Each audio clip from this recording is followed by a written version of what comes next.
मित्रांनो, रस्त्याच्या बाजूला आपलं घर असेल तर सावधान. रस्त्यावरून ये जा करत असताना एखादा ट्रॅक्टर किंवा एखादी चारचाकी आपल्या घरात अनियंत्रित होऊन येऊ शकते आणि परिवारातील एखाद्याला त्याचा जीवसुद्धा जाऊ शकतो. अशीच एक घटना आमगाव नगर परिषद भागातील किडांगी पार परिसरामध्ये घडली आहे. श्रीमती किसना चोरवाडे ही महिला आपल्या घरासमोर कपडे धुत असताना अचानक समोरून संदीप कोरे हा ट्रॅक्टर चालवत आपल्या शेतातून धान घेऊन येत असताना मद्यधुंद अवस्थेत त्याचे ट्रॅक्टरवरील नियंत्रण सुटल्यामुळे चक्क किसनाबाई यांच्या घरात ट्रॅक्टर शिरले आणि त्या ट्रॅक्टरच्या चाकाखाली येऊन किसनाबाई यांचा जागेवरच मृत्यू झाला. त्याचबरोबर त्यांच्यासोबत त्यांच्या जवळ असलेल्या 2 नाती जवळ होत्या, परंतु त्या थोडक्यात वाचल्या आहेत. मात्र या ट्रॅक्टर चालकाच्या मद्यधुंद अवस्थेमुळे किसनाबाई आपल्या परिवाराला सोडून गेल्यामुळे परिसरात मोठी हळहळ व्यक्त होत आहे. यामध्ये विशेष म्हणजे ट्रॅक्टर हा आरटीओ द्वारा पासिंग केला नसून तसेच ट्रॉली देखील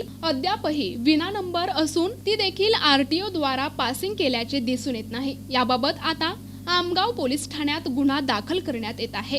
ट्रैक्टर आया और आई कपड़े धो रही थी और एकदम स्पीड में आया इधर से गिट्टी तरफ से, और मैं भी बच गई वहाँ पे थी तो मैं भी गिर गई इधर साइड में. वो ट्रैक्टर सीधा दीवार को ठोक दिया और खटिया भी टूट गई वहाँ पे. आई क्या कर रही थी आपकी? कपड़े धो रही थी.